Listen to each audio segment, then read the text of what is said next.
I mean, Kenneth Ogunko went as far as saying, for 2027, Peter Obi, Bola Tinubu, Atiku should move aside. Let me put it this way.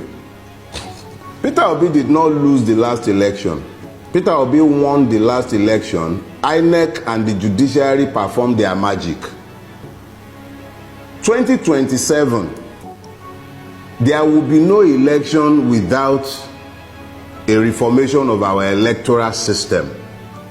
If the electoral system is not reformed to ensure that beavers and electronic transmission from the polling unit becomes compulsory, I would not even bother to participate in that election, because you can be sure that Tinubu was not in power that ran and snatched and grabbed it. Already has the 2027 election result written. A Tinubu that will be busy appointing weakest man as electoral commissioner, the most violent election rigger in Nigeria today, he openly is wicked. That is the person whose proxy was being appointed that's a weighty allegation. Electoral commissioner. That's a weighty allegation. I said it because it's on video. Now I beg, she will stop being politically correct. There are multiple videos and audios of Wike enforcing his political will in Rivers State over and above the sovereign will of the people of that state. Violently too. So this is not, please, I don't do beer parlor talk. No, because and when you need to balance things, you can, are you suggesting, okay, so let's turn it into an argument. I am saying here, my name remains Dele Farochimi, and I am saying that there are more than enough material online showing Wike violently suppressing the right of the people. All right, welcome back from that particular information that is coming from a Yoruba man that is complaining of what is happening in Nigeria. And as it is, this is just the beginning, because whatever this government has in stock for the people, they have not yet issued it out. And as it is, 50 million Biafrans vote for Biafra referendum, Simon Ekpa-led government. The Prime Minister of the Biafra Republic government in exile, Simon Ekpa, said over 50 million Biafrans have voted for self-referendum. Ekpa disclosed this in a statement through his official account on Thursday. According to him, the flair with which Biafrans embraced e-voting and physical voting showed their enthusiasm for liberation. Yes, he stressed that the number of Biafrans who have voted for self-referendum in the last 8 months surpassed the number of votes in the 2023 Nigerian presidential election, which stood at 25,286,616 million. He cited marginalization, underdevelopment, insecurity, attack against Christians, and poverty in the Southeast and South region as justification for self-referendum. Let it be on record, the sample of the Biafra self-referendum physical voting card has recorded over 50 million votes, double the general election result.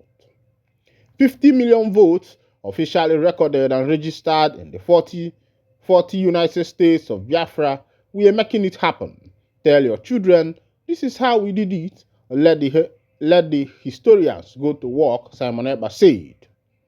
Recall that the e-voting for self-referendum commenced in February 2024 ahead of its 2nd December Biafra Liberation Declaration.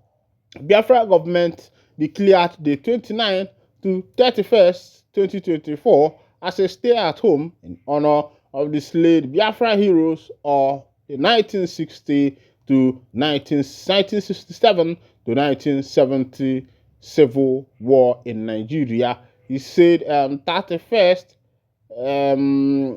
May 29 to 31st, as it be. Meanwhile, you don't share it. You don't hear that information. Say about 50 million, or 50,000. Over 50 men, I say about 50 million Biafrans has voted for the referendum. That is to say that these 50 million people, once the referendum to be carried out, they want Biafra to secede from Nigeria as it be, and that is what is currently going on as it is, because these people believe that if Biafra will be by themselves, that there will be more prosperity in the Obodo.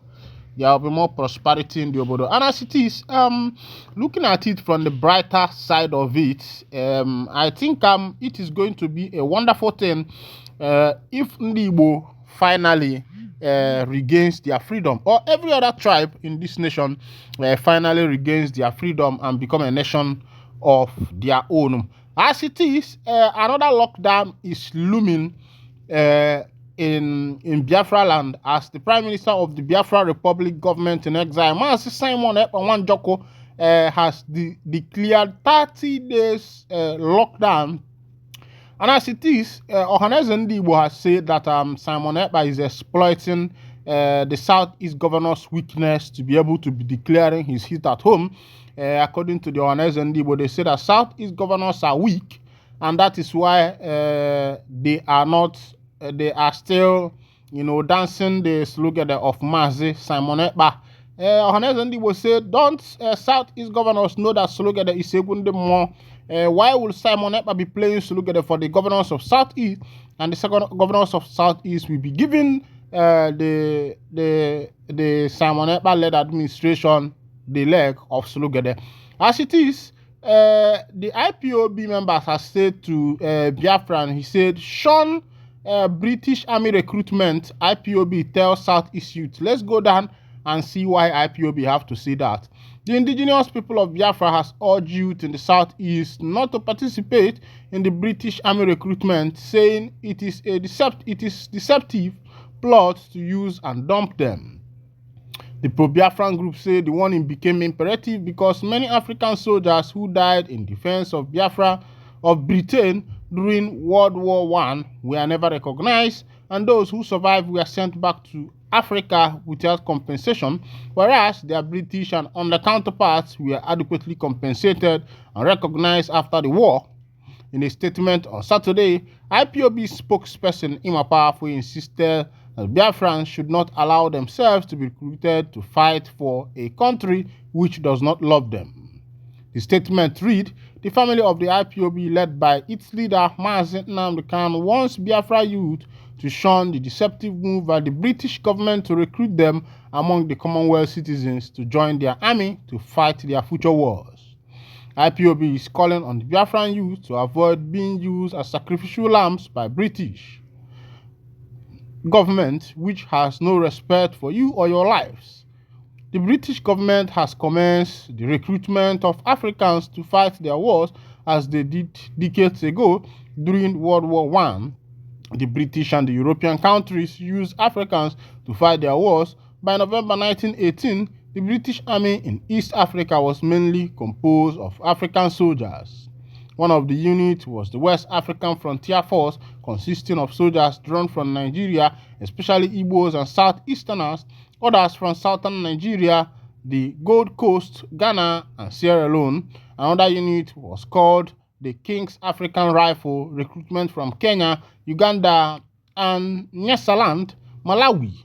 Over 180,000 Africans served in the British Korea Corps. Thousands of these African soldiers who died in defense of British were never recognized. At the same time, those of them who survived the war were sent back to Africa without compensation, whereas their British and other counterparts were adequately compensated and recognized after the war. Similarly, during the 1939 to 1945 World War II, thousands of Africans were recruited and sacrificed for Britain to become a superpower. The ongoing plan to recruit Africans again, especially Biafrans, to be sacrificed for the colonial imperialists will not work. The people of Biafra will never be sacrificed for those who don't recognize us as human beings. We can confidently understand that our fathers told us that they fought to save the United Kingdom during the Second World War, but we are absconded and abandoned by the British government. IPOB is warning Biafrans to shun the ongoing British military recruitment. They don't mind that they said it's Commonwealth countries. They are targeting the Biafrans, and we must be very careful. If Britain can have a very strict visa policy for African immigrants, why then do they have a very relaxed and easy application to join the British Army? If Africans do not find it easy to migrate to Britain with a work visa, there are no bases to give Africans a flexible visa to join the British Army. Biafrans should not allow themselves to be slaughtered for a nation that doesn't care about their freedom or exercise. The British government continued and spearheaded the Biafran genocide and the continuous subjugation of Biafrans in Nigeria. Powerful in a statement noted that IPOB will not allow its people to be exploited by Britain again for selfish gains. IPOB will not allow Biafrans to be used again by Britain through the Commonwealth Channel to recruit soldiers to war against Russia or any other country. We therefore call on Biafrans present to advise their children against joining the British military recruitment. Also, the Biafran youth should also be wise enough. This one is coming from Ima Powerful. He is speaking from experience of what happened in the past.